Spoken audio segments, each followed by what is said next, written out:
Welcome to the What's So Smart podcast, powered by the Huntsville Madison County Chamber of Commerce. I'm your host, Clark Dunn.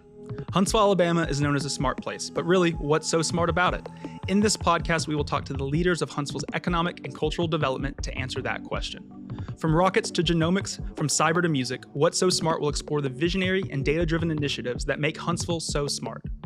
Stay connected with us on all your social media platforms at A Smart Place. You can watch the full conversations on our YouTube channel at Huntsville, Alabama, USA, and be sure to subscribe wherever you listen. Thank you so much for tuning in, and we hope you enjoy this episode of the What's So Smart podcast. Welcome to the What's So Smart podcast. I'm your host, Clark Dunn. Today I have the opportunity to sit down with Janine DiGiuseppe of the FBI here on Redstone Arsenal. Thank you so much for joining me today.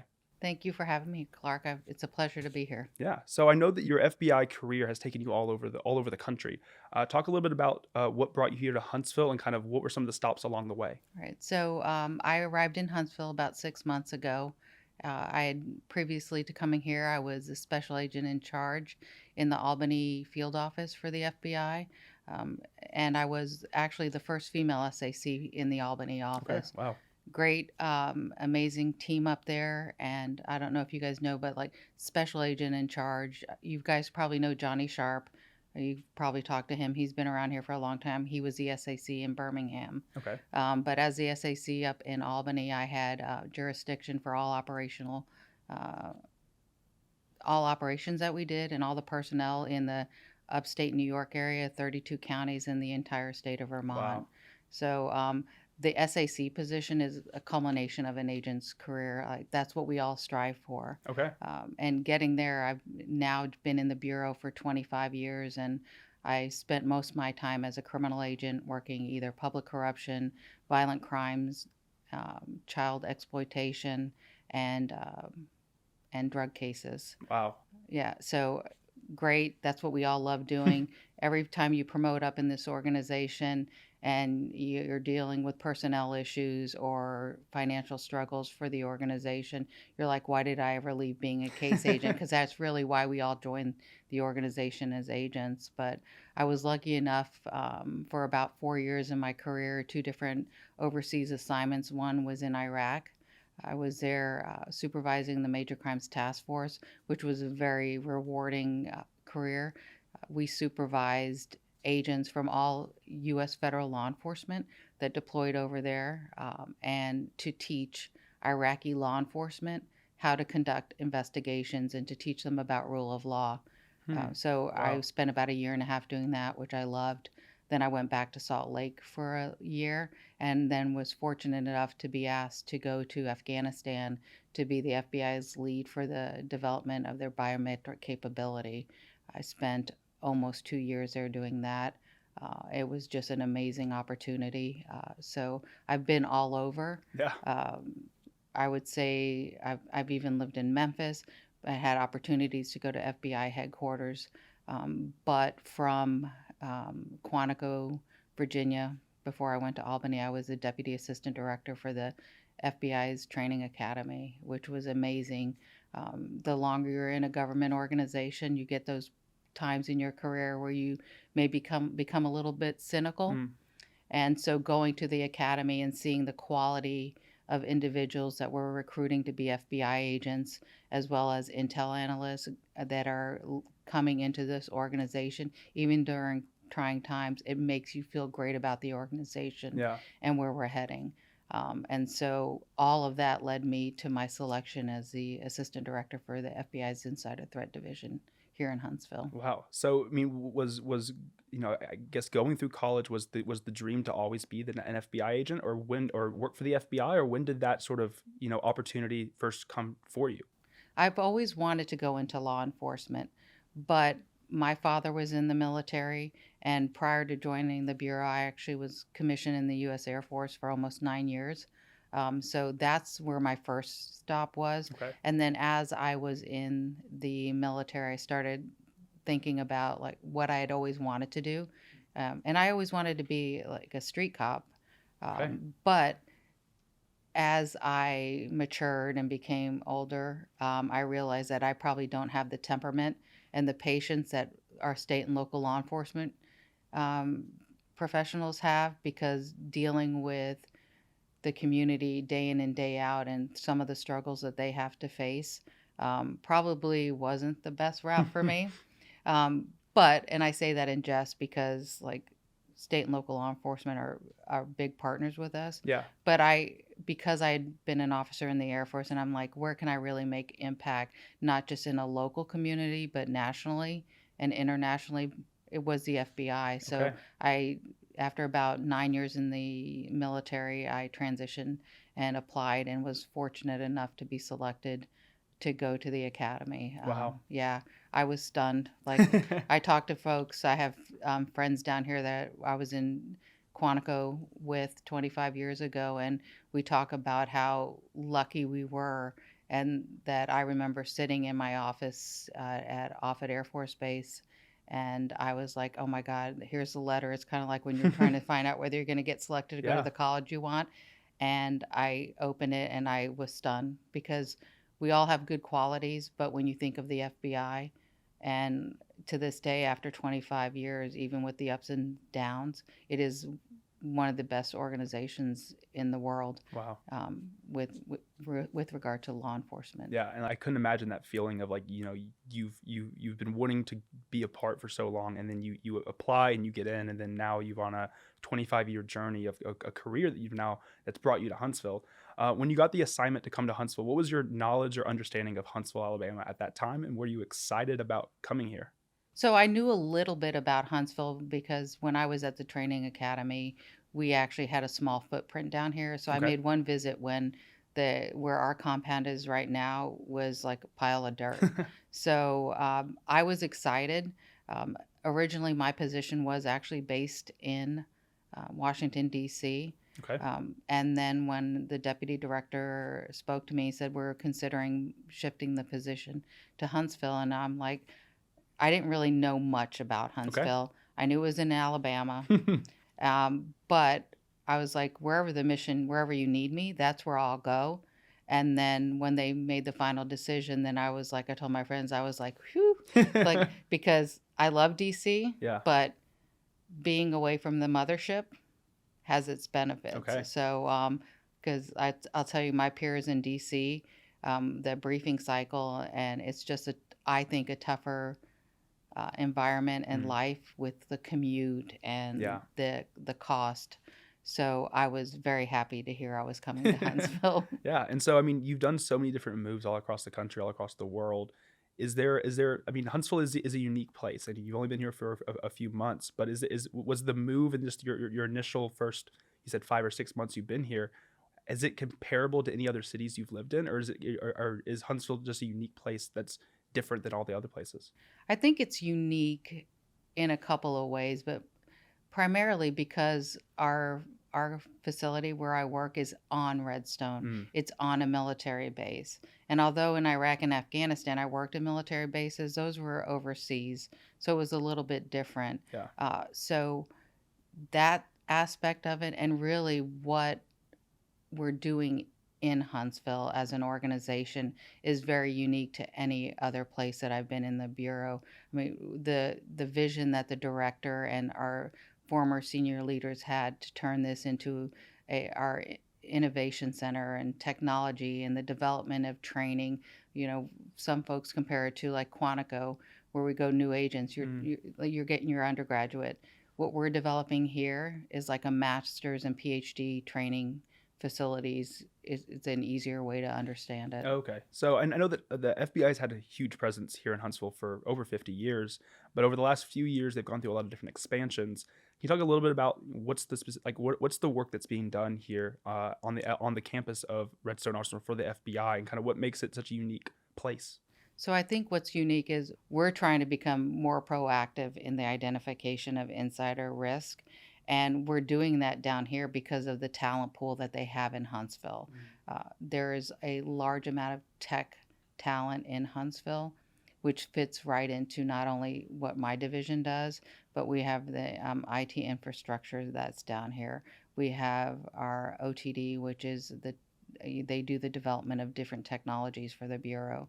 So all of those components of the FBI are coming down here. And with that, it's a great partnership with the organizations or the companies and businesses that are down here that have those tech Yeah, capabilities. and I would assume too, just with Huntsville's proximity to some of these other big cities too, the talent pool not only is within Redstone Arsenal and the companies and the colleges here, but the recruitment and getting people here probably extends beyond to some of these other bigger cities around us, I would assume. It does, and I'll tell you, like for my division over the last 2 years, they've transitioned my team from Washington, D.C. to Hmm. Huntsville. So, and as we've transitioned, there are some people that for whatever reason could not leave D.C. We've been able to find those capabilities here, but we have a lot of individuals in the D.C. Area and all the bigger cities around there, New York, Chicago, Philly, that have taken positions down here. So we've been able to transition those resources and that talent pool from other larger cities down Wow. here. Yeah, looking at, I mean, the footprint of FBI's campus on Redstone Arsenal has gone through a lot of transformations over the last few years. What does the sort of the future look like in the continued, as we're recording this in April of 2024? Like, is there continued expansion and continued growth to make the campus and the footprint of the FBI bigger here in Huntsville? It absolutely is. One of the key and is our innovation center that's close to completion Okay. a- at our compound. I keep calling it a compound. It's like it's a campus. Yeah. I have to get away from that. It is. It's a campus, but I took a tour of the innovation center about a month ago, Mm. and I was amazed to see what that facility looks like, but the capabilities. We have a kinetic cyber range that's being built on there. Wow. It's 22,000 square feet, and I knew a little bit about it before I came here, but now I'm going to date myself. So when I thought of, okay, this is where we're going to be teaching our cyber agents, analysts, our data scientists, computer scientists, this is where they're going to train to combat these cyber threats that we're facing as a country and really for all of our international partners as well. So when I thought of this cyber kinetic range, I'm like, okay, and you'll see it. It's this huge, like cement square at the end of this stunningly beautiful building. Yeah. And when I walked in, I expected to see like just rows and rows and rows of computers. Mm. That's how you train Yeah. cyber folks. Well, when you walk into it, it's like a Hogan's Alley. It's like a small city. Wow. And I don't know if you guys know, Hogan's Alley is the smart. It's like a small town at Quantico Okay. at our training academy, and that's where we do our all our arrest scenarios. So Mm. we have a bank, we have a hotel, a Wow. pool hall. It's like a small town. Okay. So when I walked into the kinetic range about a month ago, and it's a small city, and it's built. It has a gas station, it has a hotel in it, and really it's so that if somebody's committing some kind of cyber attack on a bank, they're gonna it's gonna be an actual attack, a simulated attack on, let's say, the bank, and the agents that are doing these kinds of investigations will actually try to collect evidence and Wow. thwart attacks. It's just absolutely amazing. Yeah. I mean, I was just shocked, and shortly after I was back in D.C. and I was talking to my boss, the associate deputy director Brian Turner, and I said, "You cannot believe what this looks like. It's Yeah. just absolutely amazing." And then we have virtual reality training rooms that are being developed Wow. there, and it's just it takes a 25-year-old agent, or 25-year-old, I wish I was 25 years old, a 25-year agent who graduated Quantico with a calling card versus not even a cell phone, and you see where we're at and the technology that we're developing here and the training that we're going to be giving our folks and our partners, because we all know there's are not only cyber threats, but threats are evolving every day. Yeah. And you talk about computer that people use to target young children for nefarious reasons.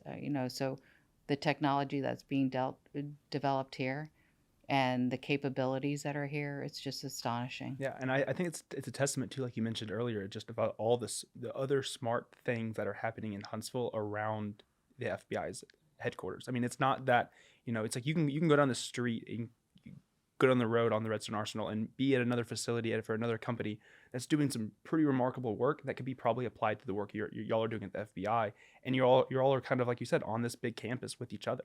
Right. And for the organization as a whole, and we learn this, I think we do a better job now teaching our folks, but everything we do with partners. Mm. It's not like the movies where you see, the FBI rolls up and it's like our scene now. We haven't been that way in so long. Yeah. It's all about partnerships, whether it's as an SAC when I was in Albany, having my partners with the state police or, the Albany County Sheriff's Office, our state and local law enforcement. They are an integral part of who we are. Um, in every field office because we couldn't do our job or investigate what we do in the field without them. It's the same way here in Huntsville when you talk, whether it's my division or AD Sharp's division in the infrastructure division. We do that with our partners in the military, with our partners with all the companies that are out here. Even with the chamber, I know that we participate. I believe the chamber is one that puts on the quarterly or monthly updates for Huntsville. Mm-hmm. And Johnny Sharp, he always participates and provides a briefing to the community on where we're at. So it's all about partnerships. As an organization, we've grown so much. We do nothing without partners, and it's no different here in Huntsville. Our partners just look a little bit different. Yeah, and I think it's there's so many smart things happening on the Arsenal, including with what's going on in the FBI, and for the community to be able to see that through these press things, and for everyone to kind of feel a part of it, because like there's like, and I think this is helping that. I mean, I think there's so many times that you see the articles of FBI coming to Huntsville and FBI expanding, but having conversations like this that kind of shed light on the actual work being done, I think is super important. So I know you've only been here in Huntsville for 6 months. Is there a unique experience about your time here in Huntsville, or a unique thing that's happened that it's probably going to be something that you're going to be talking about for years to come? Okay, so work-wise or personal? Maybe one of both, or if there's just the one. So I will say unique personally. I know I have two stories, but I'm going to talk about like last night and the tornado warning and stuff. So never in my life did I think that I would be turning my guest bathroom into a tornado shelter for myself and my dog Layla. So I got home yesterday and I had a comforter and pillows in my tub. I had my dog beds laid out. I had my bottle of Bullet bourbon. Perfect.